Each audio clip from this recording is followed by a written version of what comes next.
आपको पता है पृथ्वी बेडोल और सुनसान क्यों पड़े? पहला वचन और दो वचन के बीच में कई सालों का एक गैप रखा हुआ है। गैप आप समझ रहे हैं क्या है? एक खाली स्थान। पहला वचन और दूसरा वचन के बीच में एक करोड़ों साल का एक लंबा गैप है। करोड़ों साल का गैप आज हम चर्चा नहीं करेंगे, लेकिन पृथ्वी को परमेश्वर ने बेडोल और सुनसान नहीं बनाया, तो वो सुंदर बना। लेकिन वो बेडोल और सुनसान हुआ कैसे? आसमान में अपने आप एक सृष्टि बन गया, पृथ्वी तैयार हो गया और वो पृथ्वी अंधकार से भरा हुआ था, गहरा जल उस पर फैल गया था, ऐसा था क्या? नहीं। दुनिया में कोई भी चीज अस्तित्व में आने से पहले परमेश्वर ने ही उसके हस्तक्षेप किया। बिना उसके बनाए इस दुनिया में आप एक तिनका को भी नहीं पा सकते। हर एक छोटा से छोटा तिनका को परमेश्वर ने ही बनाया। उत्पत्ति की किताब उसका पहला अध्याय का 1 से 2 तक हम पढ़ेंगे।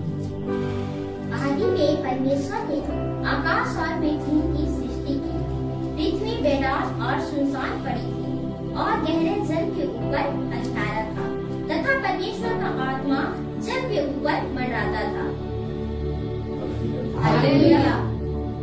तो उत्पत्ति का पहला अध्याय का 2 वचन में लिखा है कि पृथ्वी जो थी वो कैसे थी? बेदार और सुनसान थी, यानी वो एकदम खाली पड़ा हुआ था। और लिखा है अंधकार यानी अंधेरा जो था वो गहरे जल पर समाया हुआ था। और परमेश्वर का जो आत्मा है वो क्या कर रहा था? जल के ऊपर मंडरा रहा था। कौन? परमेश्वर का। और अंधकार पूरा छाया हुआ था। 3 वचन को पढ़िए। जब परमेश्वर ने कहा उजियाला हो, तो उजियाला हो गया। हालेलुया। हालेलुया। यहाँ पर 3 चीजें हम देख रहे हैं, 2 वचन और 3 वचन। पहला, अंधकार छाया हुआ। पहला क्या है? अंधकार, सुनसान, बिगड़ा हुआ एक परिस्थिति को हम देख रहे हैं। दूसरा हम देख रहे हैं उस बिगड़े हुए हालात में, उस अंधेरे परिस्थिति में एक व्यक्ति जो है जो मंडरा रहा है, परमेश्वर का आत्मा का उद्धार। हालेलुया। और तीसरा जो हम देख रहे हैं वो है एक वचन जो परमेश्वर ने भेजा उस परिस्थिति को बदलने के लिए। हालेलुया। तीसरा क्या है? वचन है जिसको परमेश्वर ने भेजा। हालेलुया। परिस्थिति हम देख रहे हैं, जो 3 बातें जो यहाँ पर लिखी हुई। एक होता है अंधेरा छाया हुआ रहना, बिगड़ा हुआ रहना, और दूसरा परमेश्वर का आत्मा का वहां पर होना, और तीसरा परमेश्वर अपने वचन को भेजना। ये एक पैटर्न को दर्शाता है। किसको दर्शाता है? पैटर्न क्या होता है? हिंदी में उसको क्या बोलते हैं? पैटर्न का मतलब वो आपको फोन में जो पैटर्न जो पासवर्ड लगा रहे वो नहीं है, तो वो सोच रहे पासवर्ड देना पड़ेगा। पासवर्ड नहीं, ये फोन नहीं। पैटर्न का मतलब होता है एक तरीका कि परमेश्वर जब भी उसने कोई बड़ा काम किया, वो काम हमेशा 3 भागों में हमेशा बटा रहा। पहला अंधकार का आना, दूसरा परमेश्वर का आत्मा का आना, और तीसरा वचन का भेजा जाना। हालेलुया। बेदारी जो होती है, जिसको हम अंग्रेजी में रिवाइवल कहते हैं, बेदारी हमेशा आती है परमेश्वर का बड़ा काम इस संसार में जब भी होता है, वो ये 3 हिस्सों में बटा हुआ रहता है। परमेश्वर का बड़ा काम होने के लिए अंधेरा छाया हुआ होना जरूरी है, चीजों का बिगड़ा हुआ होना बहुत जरूरी है।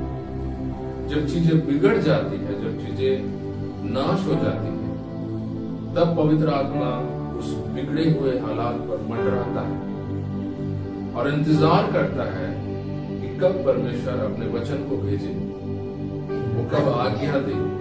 हालेलुया। और ये पैटर्न उत्पत्ति से शुरुआत होकर बाइबल के पहले किताब से शुरुआत से शुरू होकर के आपको हर किताब में ये मिलेगा। ये पैटर्न आपको बार बार रिपीट होते हुए मिलेगा। परमेश्वर जब भी उसने बेदारी लाए इस दुनिया में, पुराने नियम में हो नए नियम में हो, वो बेदारी आने के पहले ये 3 स्टेजेस से जो है परमेश्वर काम किया। ये 3 परिस्थितियों में से होकर के परमेश्वर ने काम किया। क्या है? पहला, अंधकार छाया हुआ होना।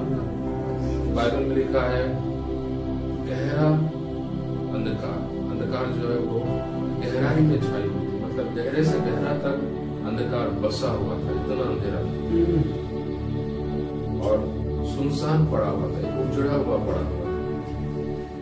और वैसे हालात पर परमेश्वर का आत्मा का मंडराना, हालेलुया, परमेश्वर का आत्मा का वैसे हालात पर मंडराना। और तीसरा, परमेश्वर अपने वचन को भेजना। ये पैटर्न हम देखते हैं जब इजरायली लोग गुलामी में थे, दासत्व में थे, उनके जीवन में भी बेदारी आई। मिस्र में भी रिवाइवल आया जिसको हम बेदारी कहते हैं, लेकिन वो बेदारी कैसे आई? वो बेदारी आने से पहले अंधकार छाया हुआ, लोग बंधनों में थे, गुलामी में थे, लोग चिल्ला रहे थे, रो रहे थे। और वो गुलामी की हालात पर परमेश्वर ने एक व्यक्ति को चुना जिसका नाम मूसा था, और उस व्यक्ति को उसने अपने आत्मा से अभिषेक किया। पवित्र आत्मा से भरा हुआ व्यक्ति मिस्र में आया और फिर उनको चुनौती दी और वो एक वचन को लेकर आए। परमेश्वर ने एक वचन को भेजा फिर उनके द्वारा उस बेडौल सुनसान उस बंधन में रहने वाले लोगों के लिए एक वचन परमेश्वर ने भेजा। क्या था वो वचन? मेरे लोगों को जाने दो। आप सुन रहे हैं क्या बोल रहा हूं? तो पहले क्या होता है? परिस्थिति बिगड़ती है। दूसरा, परमेश्वर का आत्मा आता है। और तीसरा, परमेश्वर अपने वचन को भेजता है। हालेलुया। बेदारी हमेशा ऐसा ही आता है। बेदारी तब तक नहीं आता जब तक हालात बिगड़ता नहीं। बेदारी तब तक नहीं आता है जब तक परमेश्वर का आत्मा हस्तक्षेप नहीं करता। बेदारी तब तक नहीं आता जब तक परमेश्वर अपने वचन को बोला नहीं, उसने अपने वचन को भेजा नहीं। Hallelujah, hallelujah, hallelujah.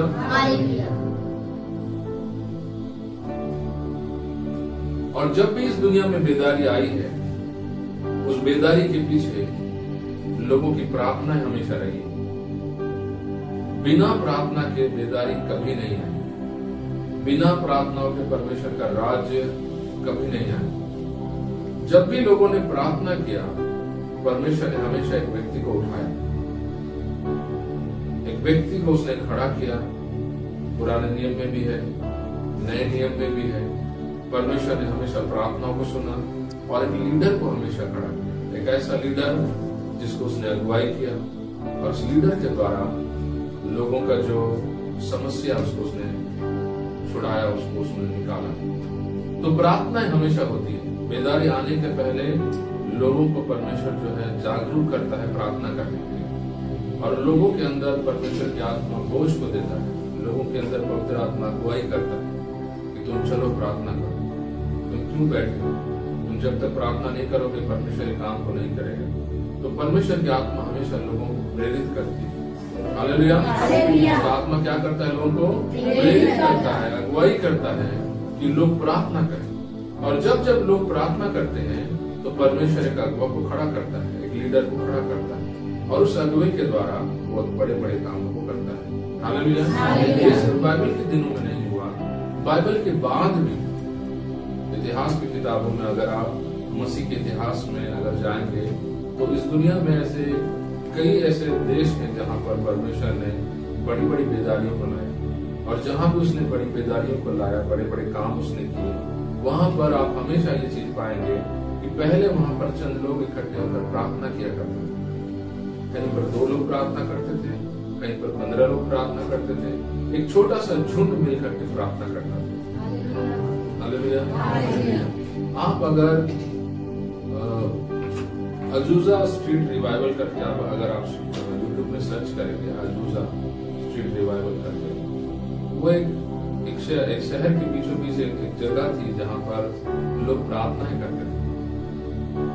कोई बड़ी कलीसिया नहीं थी, कुछ लोग, चंद लोग, 5, 6 या 10 लोग मिल करके वो लोग हमेशा दिन रात रोते थे, प्रार्थना करते थे कि प्रभु हमारे शहर में बेदारी बढ़ा, हमारे नगर में आपका राज्य को बढ़ा।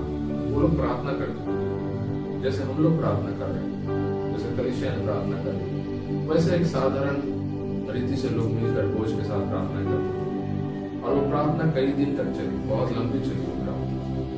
और अचानक से परमेश्वर ने उस प्रार्थना को उत्तर दिया। और अजूसा स्ट्रीट रिवाइवल में अगर आप उसको सर्च करेंगे आपको पाएंगे कि वो लोग एक बहुत एक हॉल जैसा एक रूम रहता था जहाँ पर वो लोग इकट्ठे होते थे प्रार्थना करने के लिए।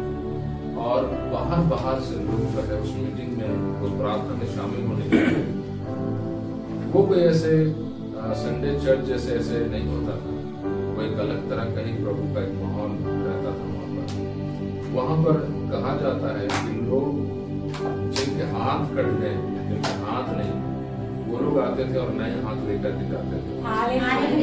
जिनकी उंगलियां कट गई थी वो लोग नई उंगलियां लेकर के जाते थे। उंगलियां ऐसे बढ़ती थी, जैसे पेड़ बढ़ता है ना, वैसा उंगली नया बढ़ के निकलता था बाहर।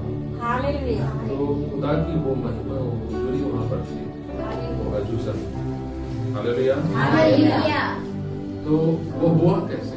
वो हुआ एक प्रार्थना से। चंद लोग मिलकर के प्रार्थना की, साधारण लोग, बिना इस बात को समझे, बिना इस बात को सोचे कि आने वाले दिन में क्या होने जा रहा है, प्रभु कैसे काम करेगा, उनको कुछ खबर नहीं थी। लेकिन वो लोग समर्पण के साथ, वो चंद लोग मिलकर के प्रभु के पास रोने लगे। हालेलुया। इसलिए कभी अपनी प्रार्थनाओं को नीचे मत लीजिए। इतिहास गवाह इस बातों का कि साधारण लोगों का सिंपल प्रार्थनाओं से परमेश्वर ने बड़े बड़े काम। आप सुन रहे हैं मैं क्या बोल रहा हूँ? साधारण लोगों के सिंपल प्रार्थनाओं से, जिसको लोगों ने जाना नहीं, कुछ भी उनको कभी पता नहीं चला, कभी लोग सोच नहीं पाए, ऐसे साधारण प्रार्थनाओं से परमेश्वर ने बड़े बड़े काम कर दिए। हालेलुया। तो लोगों का साधारण प्रार्थनाओं से परमेश्वर ने हमेशा बड़े बड़े काम उसने कर दिए। जिन लोगों ने प्रार्थना किया वो लोग कोई पहुंचे हुए सेवक लोग नहीं थे, कोई बड़े बड़े प्रचारक लोग नहीं थे, या कोई बहुत वचनों में ज्ञान रखने वाले, बहुत अच्छा वचनों का प्रचार करने वाले ऐसे लोग नहीं थे। वो लोग साधारण लोग। और आप लोगों की तरह, जैसे आप लोग यहाँ बैठे हो, आप ही की तरह साधारण सिंपल लोग जो एक विश्वास लेकर प्रभु पर कि परमेश्वर प्रार्थना को सुनता है, वो हमारे बीच में है, उस विश्वास को लेकर के वो लोग एकत्रित, वो लोग रोने लगे परमेश्वर के पास। और प्रभु को ही साधारण लोगों का, ये बात आपको बार बार क्यों बता रहा हूँ? क्योंकि आप जैसा सोचते हैं बेदारी प्रभु लाएगा, वैसा नहीं। परमेश्वर महान काम हमेशा साधारण लोगों के द्वारा ही करता है। आप समझ रहे हैं? परमेश्वर का काम का तरीका को कलीसिया सीखना है। इसलिए कलीसिया में विश्वासी लोग आते हैं, प्रार्थना में बैठते हैं, ताकि सीखें कि उनका परमेश्वर कैसा है। इस्राएलियों से कहा, वे मेरी गति को नहीं जानते। क्या है उसकी गति? वे मेरे मार्गों को नहीं जानते। क्या है उसको मार्ग? यही है जो आज आप सीख रहे हैं। आप समझ रहे हैं मैं जो बोल रहा हूँ? उसका मार्ग क्या है? वो साधारण लोगों को ही हमेशा इस्तेमाल करता है। वो हमेशा साधारण लोगों की प्रार्थनाओं से बड़े बड़े कामों को करता है। वो हमेशा छोटे मोटे प्रार्थना मीटिंग्स के द्वारा ही वो बड़े बड़े उत्तरों को देता है। हालेलुया। लेकिन कई बार हम सोचते हैं कि हम कोई बड़ा धूमधाम धड़ाक करके कुछ ऐसा बड़ा सा करेंगे तो प्रभु बड़ा सा उत्तर देते हैं। वैसा नहीं। वो आरंभ से लेकर के हमेशा छोटी चीजों को इस्तेमाल किया। छोटे से दाऊद को इस्तेमाल किया एक बड़े से शत्रु को हराने के लिए। हालेलुया। एक छोटा सा पत्थर को इस्तेमाल किया एक बड़ा सा इंसान को मार गिराने के लिए। हालेलुया। वो शुरू से वैसे ही काम करते आ रहा है। और हम जब भी इन बातों को सुनते हैं, हमको ये बात सीखना होगा कि हमारा परमेश्वर साधारण छोटे लोगों को ही वो इस्तेमाल करता है। छोटी प्रार्थना सभाओं को ही वो प्रार्थनाओं के द्वारा उनका उत्तर देता है बड़े बड़े कामों के लिए। हालेलुया। तो परमेश्वर की बेदारी आने से पहले ये 3 चीजें होना बहुत जरूरी है। क्या है वो 3 चीजें? पहला होता है अंधकार छाया, घोर अंधकार, गहरा अंधकार। हालेलुया। दूसरा होता है परमेश्वर का आत्मा, और तीसरा होता है परमेश्वर का वचन। हालेलुया। तो जब भी आप घोर अंधकार देखते हैं, वो दुख की बात नहीं, वो आनंद की बात है। हालेलुया। शत्रु जब भी अंधकार लाता है, शत्रु जब भी, आपको पता है पृथ्वी बेडौल और सुनसान क्यों पड़े? पहला वचन और 2 वचन के बीच में कई सालों का एक गैप रखा हुआ है।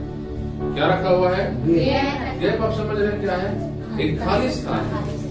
पहला वचन और दूसरा वचन के बीच में एक करोड़ों साल का एक लंबा गैप है। वो करोड़ों साल का गैप आज हम चर्चा नहीं करेंगे, लेकिन पृथ्वी को परमेश्वर ने बेडौल और सुनसान नहीं बनाया, उसको वो सुंदर बनाया। लेकिन वो बेडौल और सुनसान हुआ कैसे? आसमान में अपने आप एक सृष्टि बन गया, पृथ्वी तैयार हो गया, और वो पृथ्वी अंधकार से भरा हुआ था, गहरा जल उस पर फैल गया था। ऐसा था क्या? नहीं। दुनिया में कोई भी चीज अस्तित्व में आने से पहले परमेश्वर ने ही उस चीज में हस्तक्षेप किया। बिना उसके बनाए इस दुनिया में आप एक तिनका को भी नहीं पा सकते। हर एक छोटा से छोटा तिनका को परमेश्वर ने ही बनाया। कोई ऑटोमेटिक दुनिया में नहीं है, कोई चीज नहीं। अगर विज्ञान आपको सिखाता है या कोई भी आपको सिखाता है दुनिया में अचानक से ऐसा हो गया वैसा, अचानक से कुछ भी नहीं हुआ। हर चीज एक शुरुआत से हुआ। वो शुरुआत परमेश्वर ने की। हालेलुया। तो जो पृथ्वी बेडौल और सुनसान पड़ी थी, वो पृथ्वी अचानक से ऐसे आसमान में तैर नहीं रहा था। उसको बनाया गया पहले अच्छा तरह से, लेकिन वो बना बेडौल और सुनसान। कैसे? वो पहला और दूसरे वचन के बीच में एक लंबा समय है, सदियों का, एक साल का गैप है, जिसमें वो खूबसूरत दुनिया जो है वो बर्बाद हो गया। और वो बर्बाद हो गया जो बेडौल और सुनसान पड़ी थी। उस सुनसान हालात पर परमेश्वर का आत्मा का मंडराना शुरू कर दिया। जब परमेश्वर का काम को शत्रु बिगाड़ता है, और शत्रु जब भी बिगाड़ता है, वो सोचता है कि मैंने अंधकार को फैला दिया, मैंने विनाश को फैला दिया, अब परमेश्वर का काम खराब हो गया, अब उसका राज्य का काम खत्म हो गया। लेकिन जब वो बोलता है खत्म, परमेश्वर बोलता है अब होगा शुरू। हालेलुया। आप समझ रहे हैं? ये उत्पत्ति के शुरू से ही हमको ये पैटर्न देखने को मिल रहा है कि जब जब अंधकार ने खत्म करने का प्रयास किया, परमेश्वर ने उसकी शुरुआत की। उसने अंधकार को फैलाकर, पृथ्वी को नाश कराकर उसने सोचा कि अब परमेश्वर का काम बंद है। लेकिन वो बोला अब देखो क्या हो रहा है। हालेलुया। और उसने अपने आत्मा को भेजा, और पवित्र आत्मा हमेशा गड़बड़ी, नाश, तबाही उस जगह पर आकर के मंडराता है। हालेलुया। और जब वो मंडरा रहा था, परमेश्वर ने अपने वचन को भेजा। उसने बोला आप मुझे आला हो। फिर से उसने सारी चीजों को वापस समेटा अपने आत्मा के सामर्थ्य पर। हालेलुया। और ये चीज हम इजरायलियों में भी देखते हैं कि जब वो लोग गुलामी में थे, जब उनका हालत बेडौल और सुनसान पड़ा था, जब वो लोग गुलामी में थे, परमेश्वर का आत्मा मूसा के द्वारा होकर इजराइल में, मिस्र में प्रवेश किया। हालेलुया। वो व्यक्ति उस आत्मा को लेकर के आया और राजा के सामने खड़ा हुआ। शत्रु सोचा इजरायलियों को कुचल दूंगा मैं, उनको गुलामी में डाल दिया।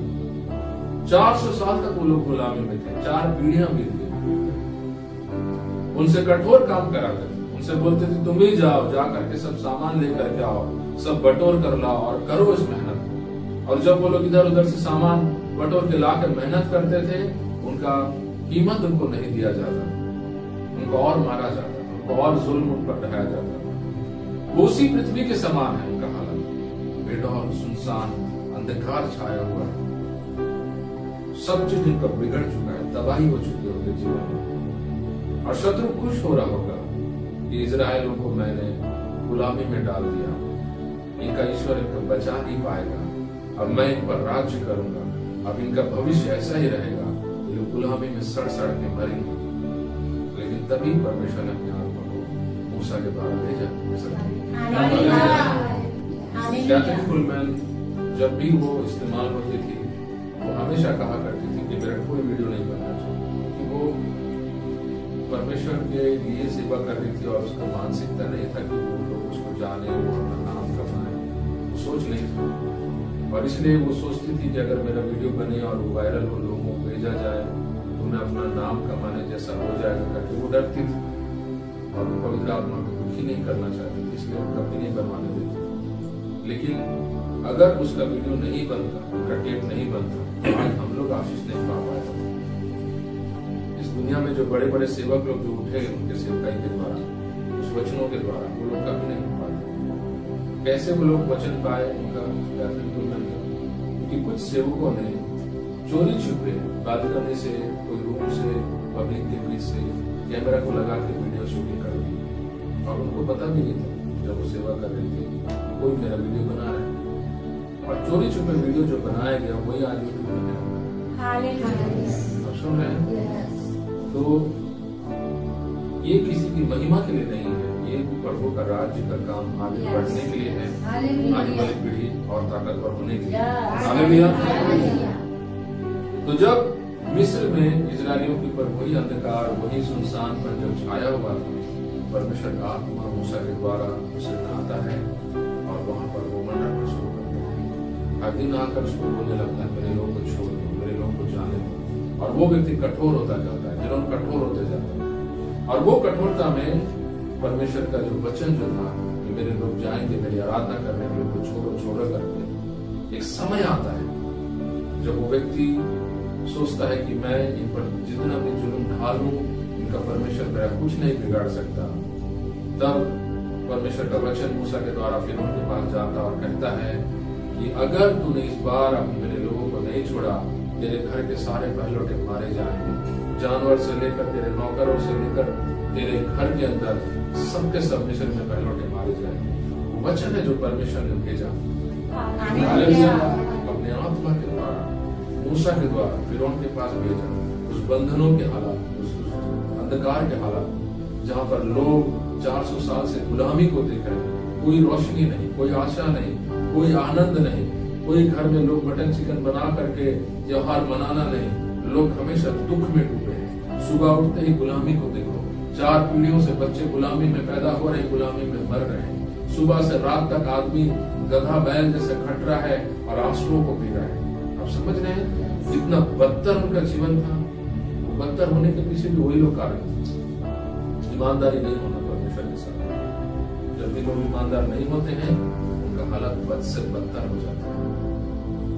लेकिन फिर भी हमारे लोग हैं जो चमगादड़ जैसे हैं। चमगादड़ आप समझ रहे हैं, उसको दिन में आग नहीं दिखता, आग नहीं दिखता।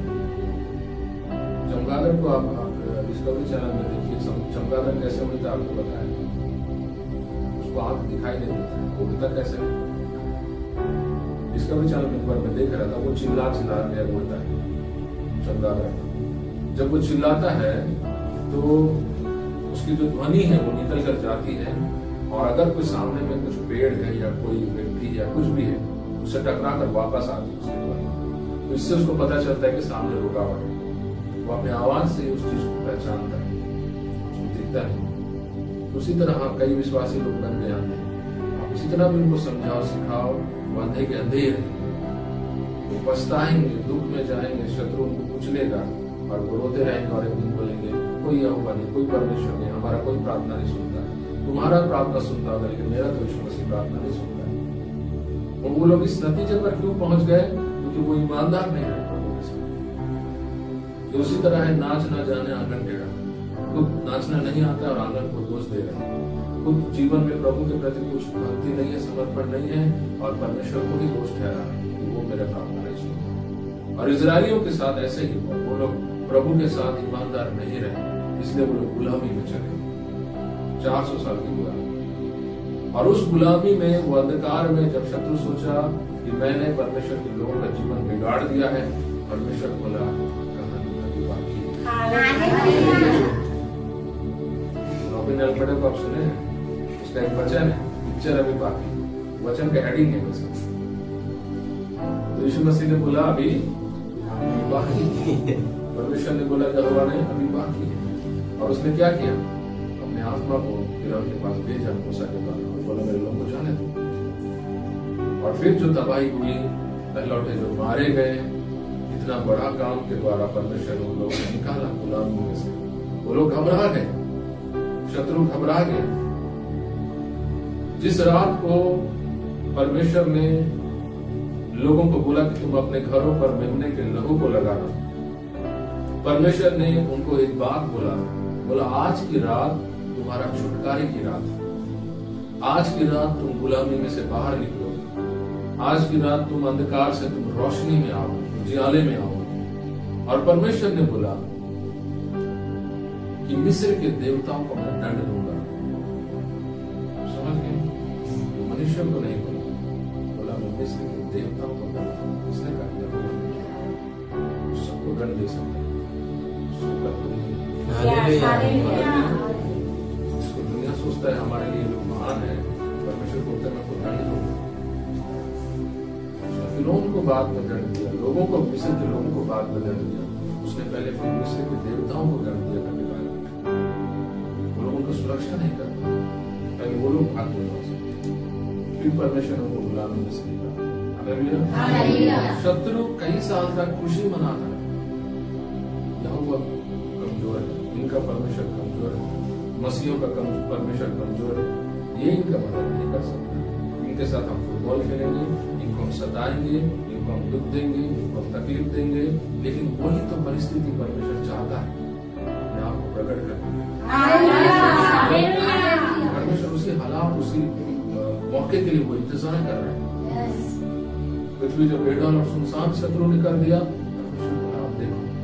जब मिस्र को उसने गुलामी में, इस्राएल को जब मिस्र में गुलामी में फेंक दिया, उन पर जब जुल्म ढाने लगा, परमेश्वर बोला देखो। उसके बाद उसने लाल समुद्र को दो भाग कर दिया, जो असंभव था। हालेलुया। उस बेडौल सुनसान जमीन को परमेश्वर ने फिर से बनाया, पृथ्वी को फिर से बनाया।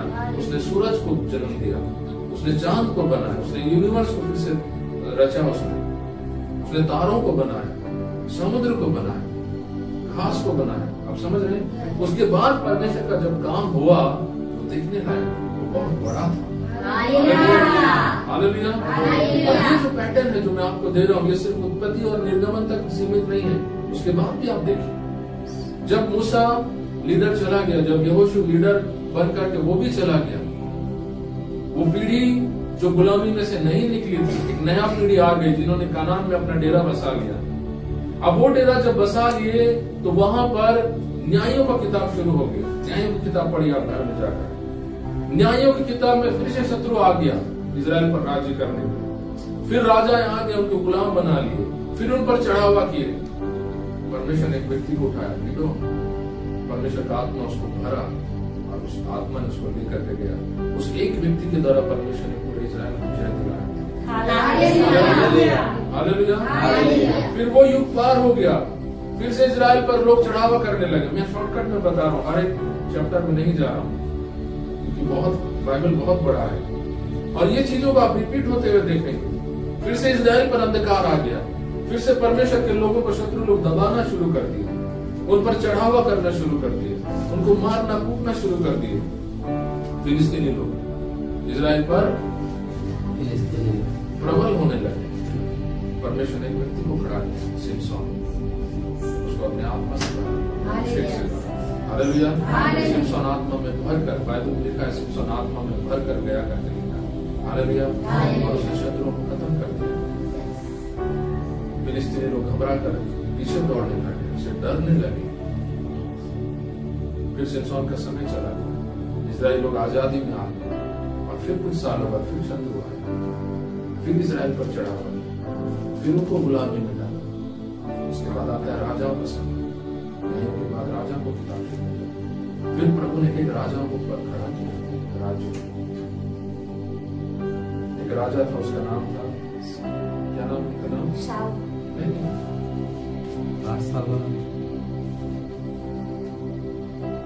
हिजकिय्याह को परमेश्वर ने खड़ा किया जब पूरा इस्राएल परमेश्वर का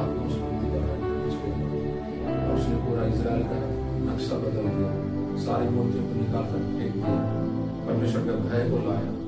हालेलुया। परमेश्वर का काम करने का तरीका है। जब जब अंधेरा, गुलामी, दबाव, सताव, शत्रु परमेश्वर के लोगों पर आक्रमण किया, उनको जब भी वो दबाने का कोशिश किया, ऐसा नहीं था कि शत्रु नहीं आया, शत्रु आया, सताव आया, आक्रमण आया। लेकिन जब आक्रमण हुआ, जब सताव हुआ, शत्रु को लगा कि मैं आक्रमण कर रहा हूं, इनका कोई परमेश्वर नहीं जवाब देने को। लेकिन परमेश्वर ठहरा हुआ, पति लोग ठहरा हुआ, निर्गमन को ठहरा हुआ। हालेलुया। हमारा परमेश्वर समय का परमेश्वर। ये पैटर्न आप समझ रहे हैं? हालेलुया। फिर परमेश्वर ने हिजकिय्याह द्वारा बड़े बड़े काम किए। फिर उसके बाद वो लोग फिर से गुलामी में, आजादी में आए, आजादी की सांस लिए, परमेश्वर की आराधना करने लगे। कुछ दिनों तक कलीसियाएं लगने लगी, चर्चेस लगने लगे, सूरज भगवानी की मीटिंग होने लगी, आमोस की मीटिंग होने लगी। फिर उसके बाद फिर आक्रमण का शब्द आ गया। फिर बोल रहा है धर्मांतरण कर रहे हैं ये लोग हमारा धर्म को भ्रष्ट कर रहे हैं, हमारे देश में सनातन को हटाना चाह रहे हैं, और फिर से दबाव डाल, फिर से जोर डाल, फिर परमेश्वर ने खड़ा किया, फिर से अपने आत्मा को भेजा, एक वचन के साथ उनको भेजा। हालेलुया। ये सिलसिला बाइबल के शुरू से लेकर आखिरी तक ये चलता आया। यीशु मसीह के बाद भी जब नया नियम, आपको पता है मलाकी की किताब बाइबल का पुराने नियम का सबसे आखिरी किताब कौन सी किताब है? मलाकी की किताब के बाद मत्ती का जो किताब आता है, पुराने नियम से जो नया नियम, उस दोनों किताब के बीच में एक बड़ा सा गैप है कई सालों का, जिसमें परमेश्वर का कोई आवाज नहीं था। लोगों ने कोई आवाज नहीं सुना परमेश्वर का। कई सालों तक ना कोई भविष्यद्वक्ता था, ना कोई परमेश्वर का सेवक उठा, ना परमेश्वर का आवाज किसी को सुनाई दिया, कोई नहीं, सुनसान। उसके बाद जंगल में पुकारने वाले की आवाज आती है, परमेश्वर अभिषेक करता है यूहन्ना को, जो पुकारने लगता है, लोगों को मन फिराव की तरफ बुलाने लगता है। उसका विरोध होता है, सताव होता है। फिर उसके बाद मनुष्य का पुत्र जन्म लेता है, वो आता है दुनिया के सामने। हालेलुया। ये संघर्ष चलता रहता है, लोग उसको क्रूस पर चढ़ा देते हैं, फिर वो 3 दिन बाद जी उठता है, कलीसिया का जन्म होता है, फिर कलीसिया के ऊपर सताव होता है। आप देख रहे हैं ये सताव का सिलसिला चला रहा है शुरू से, उत्पत्ति से लेकर के अंधकार आना, लोगों पर बंधने आना, लोगों को गुलामी में जकड़ना, वो शुरू से चला आ रहा है। हालेलुया। और जब जब वो गुलामी आई, जब जब वो बंधने आए, जब जब शत्रु का काम हुआ, कलीसिया को लोग डराने लगे, कलीसिया को लोग धमकाने लगे, कलीसिया को बोलने लगे कि तुम बंद कर दो, नहीं तो हम तुमको जेल में डाल देते। और जब कलीसिया के ऊपर सताव होने लगा, कलीसिया घबरा गया, वो लोग अपने घरों में घुसकर रोने लगे, प्रार्थना करने लगे। उनको भी लगने लगा कि अब क्या होगा।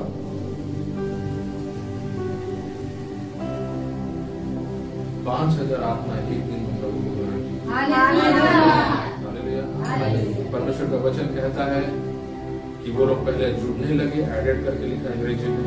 दूसरा बात लिखा है कि वो मल्टीप्लाई होने लगे, गुणित होने लगे। और तीसरा बात लिखा है कि उनको कोई गिन नहीं पाया।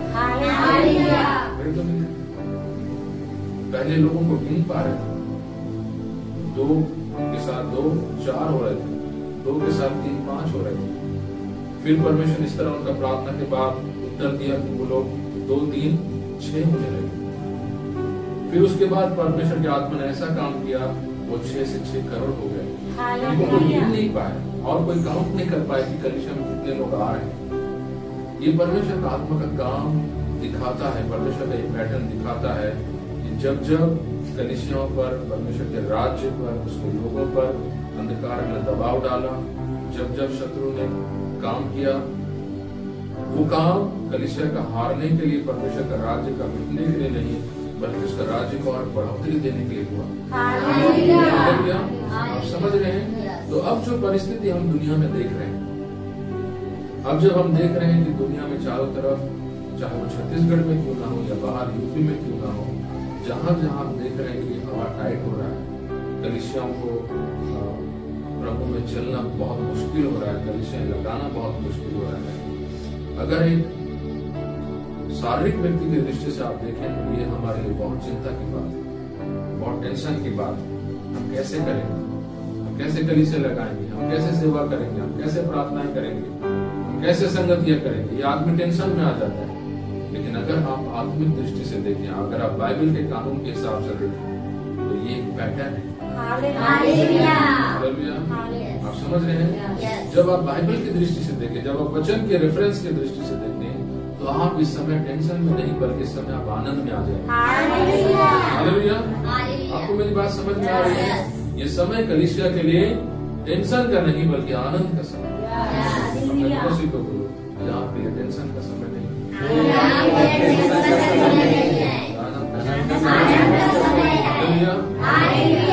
आशा करो कि कुछ बड़ा परमेश्वर करने जा रहा है और इसमें आपका दिमाग काम नहीं करेगा।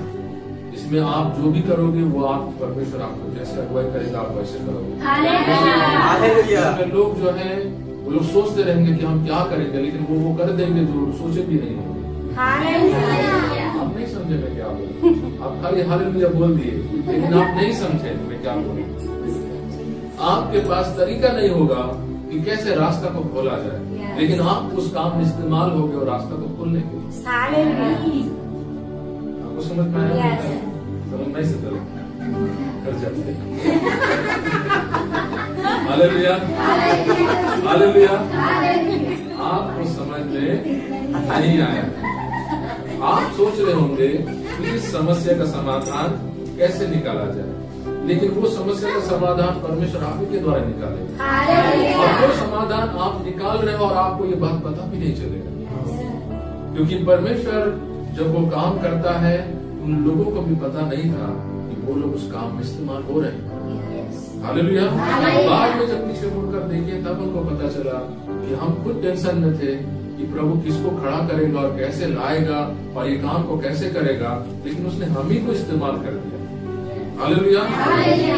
उन्हीं लोगों को, वो चंद लोग जो प्रार्थनाएं कर रहे थे, जो पतरस के लिए प्रार्थना कर रहे थे, जो जेल में बंद उसको छुड़ाने के लिए जो प्रार्थना कर रहे थे, प्रभु उन्हीं लोगों को इस्तेमाल किया। हालेलुया। उस समय कलीसिया बड़ी नहीं थी, सीमित थी एक शहर तक, और वो चंद लोग जिसमें प्रेरित लोग भी थे और बाकी विश्वासी लोग भी थे, परमेश्वर ने उन्हीं लोगों को इस्तेमाल किया। सिर्फ करके एक व्यक्ति को पतरस ने और कलीसिया के लोगों ने नियुक्त किया खाना बनाने के लिए। प्रेरितों में पढ़ी है वहां पर लिखा है, उसको क्या काम के लिए नियुक्त किया गया? और वो बावर्ची जो खाना बनाने के लिए रखा गया था, उसको परमेश्वर ने इस्तेमाल किया हजारों आत्माओं को प्रभु में दान किया। बाद में पथराव हुआ वो प्रभु के शहीद हो गया। हालेलुया। फिलिप एक प्रभु का दास जो जा करके एक खोजा को, जो एक छक्का जिसको हम बोलते हैं, उसको जा करके वो रथ के पीछे दौड़ दौड़ कर उसको सुसमाचार सुना रहा है। वो व्यक्ति को परमेश्वर इस्तेमाल किया फिलिप को ले जा करके सिमोन और वो जो जितने भी जो जादू टोना वाले थे उनको परमेश्वर मन बदला और उस पूरे नगर में जो एक बड़ी बेदारी। परमेश्वर जब लोगों को इस्तेमाल किया उनको खुद को नहीं पता था, वो खुद कब नहीं सोचे कि हम जैसा साधारण लोग, हम जैसा कुछ भी नहीं जानने वाले लोग हम क्या कर पाएंगे। वो लोग किसी दूसरे की आशा में रहते होंगे, दूसरे को देख रहे होते हैं, लेकिन परमेश्वर उन्हीं को इस्तेमाल कर दिया। परमेश्वर के लिए कोई काम असंभव नहीं है। हम वो गाना गाते हैं, क्यों तू डरता है, तेरे लिए वो लड़ता है। बच्चे से ही वो बलवान को हालेलुया। आप ज्ञान में बच्चे हैं, प्रभु उस बच्चे को इस्तेमाल करता है। लेकिन जब भी इस देश पर दबाव आ रहा है, कलीसिया पर दबाव आ रहा है, अंधकार आ रहा है, ये समय दुखी होने का नहीं, ये समय मुंह लटकाने का नहीं, ये समय टेंशन में आने का नहीं, ब्लड प्रेशर की गोलियां खाने का नहीं है। ये समय है जोर से मुस्कुराने का, ये समय है आनंद होने का, ये समय है मग्न होने का, क्योंकि हमारा उद्धार इंतजार कर रहा है। एक बड़ी बेदारी जो है वो दरवाजे पर खड़ी है। हालेलुया। जब आप विरोधियों के सामने जाते हो, विरोधियों को बोलो भैया आप सताओ को और बढ़ाओ। उनको बोलो आप जुल्म बहुत कम कर रहे हो, जुल्म को बढ़ाओ। हम चाहते हैं आप अपना काम को श्रद्धा से करो और लगन से करो और दिन रात मेहनत करो। बोला लो समझ रहे हैं? हम तो चाहते हैं कि इस देश में तुम लोग जितना कर सकते हो करो, बहुत जोर से करो, ऐसा करो कि दुनिया में आज तक नहीं हुआ, ताकि ऐसा बेदारी है तो आज तक नहीं आया।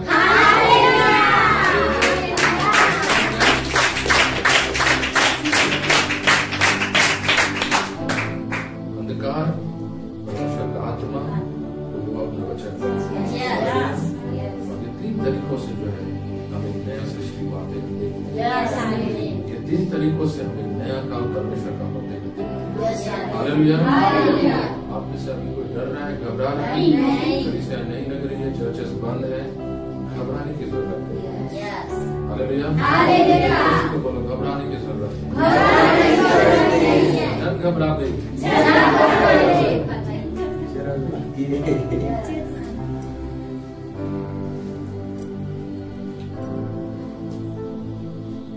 शद्रक में से अबेदनगो को जब राजा ने बांध कर उसे आग में डाल दिया, वो आग में जाने से पहले उस तनाव को महसूस किया। तीन लोगों का जो तनाव हो, चंद लोग पूरे देश में कुल कसम उठा, कोई हजारों की भीड़ नहीं कि उनके पीछे खड़े होकर के बोले हम आपके साथ है, आप आगे बढ़ो। कोई उनको प्रोत्साहन देने वाला, कोई उनको एनकरेज करने वाला। वो तीनों आपस में एक दूसरे को एनकरेज करते, लाखों की जनसंख्या के बीच में तीनों अकेले खड़े, लाखों लोग घुटने टेके मूर्ति के सामने झुकने, वो तीन लोग खड़े रहे कि हम नहीं झुकेंगे। और राजा बोला अगर नहीं झुकोगे तो तुमको आग में डाला जाएगा। तनाव को महसूस कीजिए, उन पर जो तनाव रहा। राजा ने बोला जाओ रे, जाके आग को भट्टी को और बढ़ा, उसको और बढ़ाओ आग, ऐसा हो कि इनको डालते ही लोग गायब हो जाए तुरंत। आग इतना तेज हो कि लोग चाहते उसमें गायब हो जाए, तो चिल्लाने का मौका तक ना। आप देख रहे हैं जो प्लांट में आग जलता रहता है, इतना धधकता रहता है, इतना गर्म रहता है कि लोहा को पिघला देता है। उस तरह लोहा पिघलाने वाला आग बनाया उनके लिए। वो दबाव के हालात में, वो परिस्थिति में परमेश्वर का आत्मा उन तीनों के ऊपर आता है और वो तीनों बोलते हैं हमको नहीं छूटेगा। और जब वो तीनों को आग में डाल दिया जाता है, वो आग में डाला जाना हुआ विश्वासियों के लिए आसान नहीं। हमको कोई आग में जब डाल रहा है, जब कोई तकलीफ में डाल रहा है, वो आसान नहीं होता है। हमारे पर एक तनाव को लाता है, दुख को लाता है। लेकिन उस तनाव से जब वो लोग जा रहे थे, उस तनाव के बीच में चौथा व्यक्ति खड़ा था,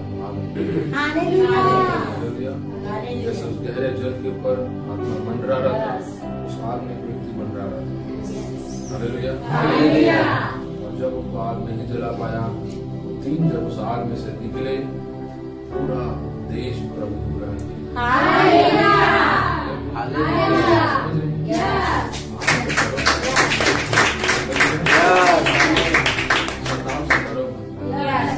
जरूरी है, क्योंकि आप जो प्रार्थनाएं कर रहे हैं इतने सालों से, कलीसिया इतने सालों से प्रार्थना कर रहे हैं कि भारत देश मसीह देश होना है, भारत देश पर आपका राज्य आना है, प्रभु एक बड़ा बेदारी बोला, वो आप ही का प्रार्थना को उत्तर दे रहा है। कलीसिया का प्रार्थना को उत्तर को देने जा रहा है, और जब वो देने जा रहा है, आपका नजर जैसे यीशु ने क्रूस को नहीं, उस क्रूस के पीछे आनंद को उसके देखा, सताव को नहीं, उस सताव के पीछे के आने वाले बेदारी को देखिए, प्रभु के उस महान काम को देखिए जो वो रखा है आने के लिए। हालेलुया। जितनी आग धकेगी उतना बड़ा बेदारी देश पर है। क्या होता अगर वो लोग उस आग से नहीं गुजरते? क्या होता अगर वो लोग सरेंडर हो जाते, लोग स्वीकार कर लेते कि हम मूर्ति के सामने झुकेंगे, तो देश गुलामी में रहेगा। वो आग का आना कलीसिया के ऊपर देश को मनफिराव होता है। हालेलुया। योना को जब परमेश्वर ने निन्वे के लिए भेजा, वो जाना नहीं चाह रहा, बोला परमेश्वर को मरने दो, वो लोग पाप किए तो नाश हो। एक व्यक्ति को परमेश्वर ने चुना, उसको खड़ा किया, उसको अपने आत्मा से अभिषेक किया, उसको भेजा। जब वो उस नगर में गया, एक वचन को लेकर गया, परमेश्वर एक वचन को भेजा, तुमको परमेश्वर नाश कर दिया। और वो वचन, वो आत्मा, प्रभु का दास, जो परमेश्वर ने चीजों को मिलाकर उसको भेजा, उनको शहर हाथ उड़कर मत गिरा।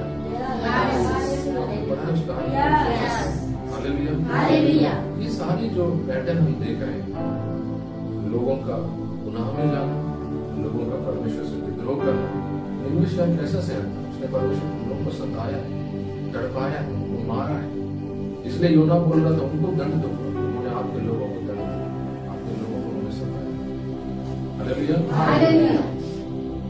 और परमेश्वर ने वही लोग जिन्होंने उसको सताया, उसको लोगों को दंड दिया, जैसे मिस्र में, जैसे निनवे के लोग, वैसे ही लोगों के बीच में परमेश्वर अपने वचन को भेजता है और वही लोगों को फिर करना। हालेलुया। लोग इस समय परमेश्वर का भय नहीं मान रहे थे, निनवे के लोग, जो उसके लोगों के खिलाफ में काम करने से डर नहीं रहे थे। एक समय आया जब परमेश्वर को डर बताया। हालेलुया।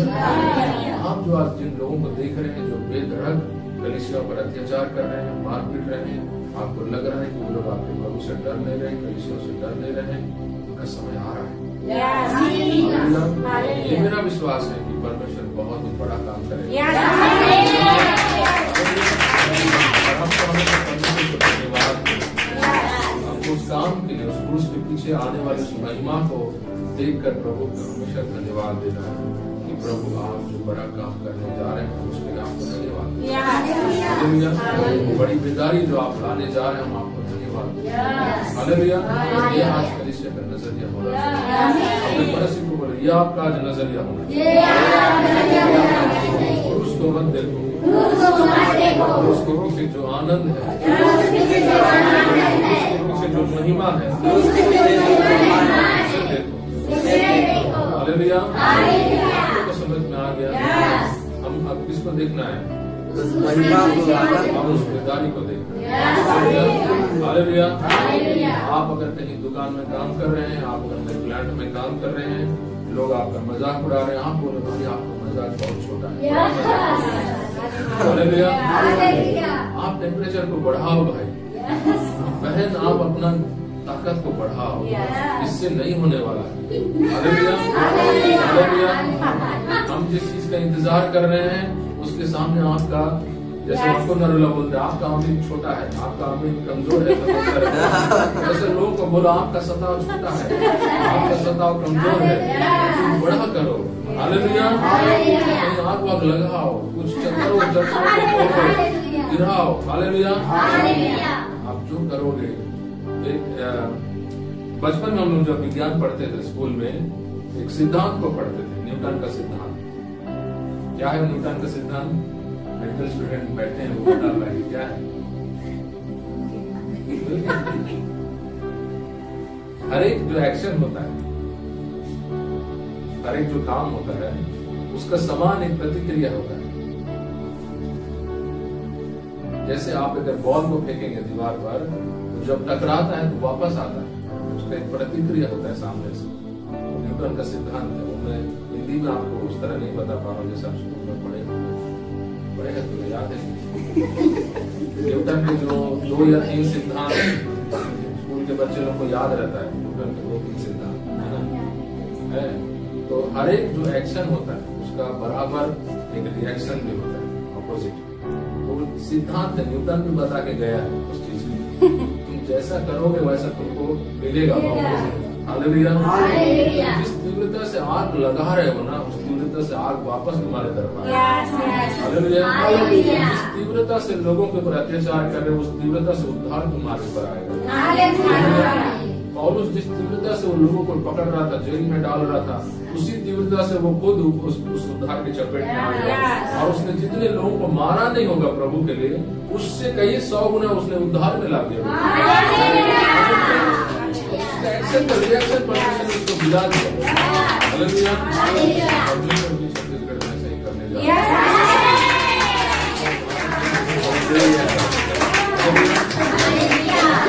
इंतजार कर रहे हैं, हम इंतजार कर रहे हैं प्रभु कितना जल्दी आएगा, इंतजार कर रहे हैं। और जितना जल्दी ये सताव बढ़े हमारे लिए उतना ही अच्छा है, क्योंकि हमारा प्रभु को हम जल्दी देखने जा रहे हैं। ये सताव अगर लोकल ट्रेन जैसे चलेगा, हमारा प्रभु का आना भी लोकल ट्रेन जैसा हो जाएगा। हम चाहते हैं कि जो सताव है ये वंदे भारत जैसा भागे पूरा, तेजी से भागेगा तो तेजी से जो है प्रभु का आगमन होगा, जिम्मेदारियां होंगी, तेजी से जो है लोग तेजी से जो है उसका आत्मा, जैसे उसने कहा के दिनों में मैं अपने आत्मा को दे लूंगा, होगा। हम लोग तंग आ गए हैं, कई दिनों से मेहनत करते करते आत्मा आने में बहुत विलम्ब हो रही है प्रभु के राज्य में। वो विलम्बता यदि हटना है, आप देखना चाह रहे हो कि भीड़ कलीसिया में घुसे जा रही है, तो सताव भी बहुत तेजी से बढ़ना होगा। आप सुन रहे हैं मैं क्या बोल रहा हूँ? सताव बहुत तेजी से बहुत बड़ा रूप सताव को लेना होगा, तभी भीड़ कलीसिया में घुसेगा। तभी आप देखोगे कुरनेलियुस के घर में जैसे हुआ, आप अन्य जातियों को सुसमाचार सुना रहे होगे और अन्य भाषा में शुरू हो जाएगा। आप लोगों ने हाथ भी नहीं रखा इसके ऊपर, ये इसको पवित्र आत्मा के बारे में बताया तक नहीं, और वो कैसे अन्य भाषा में प्रार्थना कर रहे हैं। वो चीजें तभी होगी जब वो परिस्थितियां वहां पर होगी। प्रेरितों के सामने वो परिस्थितियां थी, वो लोग घबरा रहे थे, वो लोग बाहर निकलने के लिए डर रहे थे, वो लोग रूम में छिप करके कलीसिया लगा रहे थे, बाहर आतंक फैला हुआ था, डर फैला हुआ था, दबाव था कलीसिया के ऊपर। हालेलुया। वैसे ही हालात परमेश्वर आता है, वो आग में आता है, अंधेरे बेडौल सुनसान जगह पर मंडराता है। हालेलुया। सताव के बीच में वो खड़ा होता है। कुछ नहीं इस बात से। हालेलुया। आप आनंदित नहीं इस बात से।